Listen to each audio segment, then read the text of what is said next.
Highlights of the Union Budget. Number 1. Fiscal 25 estimates similar to Fiscal 24 interim budget.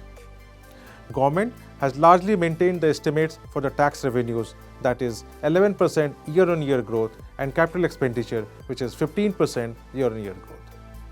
Government has further reduced its Fiscal 25 fiscal deficit target by 20 basis points, aided by the dividend received from the RBI. Number 2. A special focus on employment and skilling. Budget estimates saw an increase in non-capex expenditure driven by new employment generation related payments. With additional incentives for manufacturing companies, this will aid in increased formalization of the labor force. Number 3.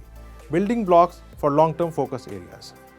The budget provided a blueprint for key focus areas of the government like nuclear energy, support for SMEs, land reforms, rural and urban both, development of e-commerce and export hubs, and 12 new industrial parks.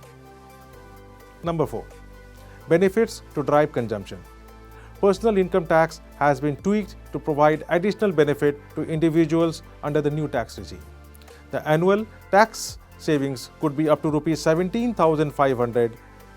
Tax deduction at source has been rationalized and reduced for many categories. Number 5. Building capabilities for a Viksit Bharat, that is, developed India.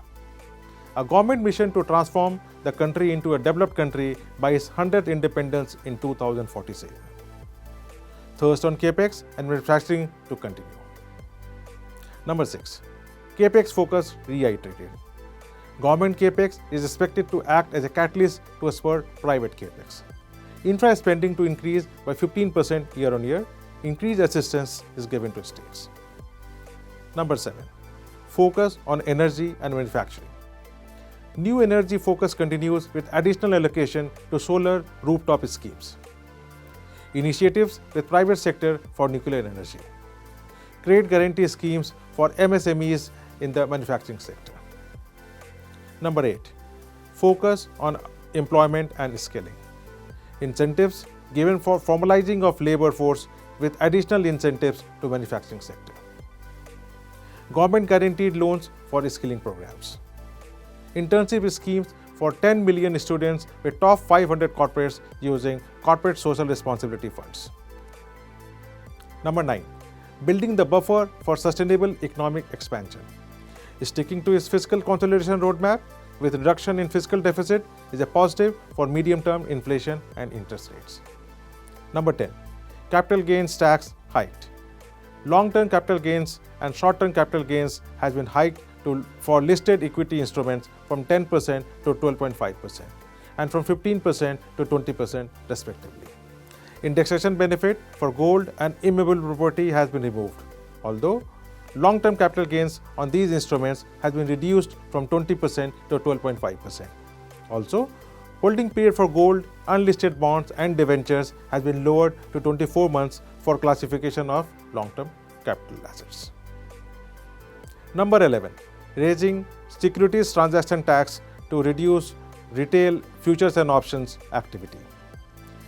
Securities transaction tax STT was hiked to 0.1% on sale of options and to 0.02% on sale of futures.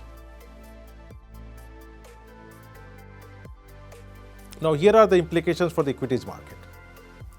Headlines around the capital gains tax rate hike initially resulted in some market volatility. However, we believe the simplification of the tax code is a long-term positive for equities and adds to an already strong fundamental outlook for earnings. There is a continued push on capex with a shift to focus more on soft infrastructure, education, skilling, training institutions, subsidized internship, whilst maintaining hard infra focus, perhaps due to the elections. The industrial sector would likely continue to benefit from the capex build-out theme.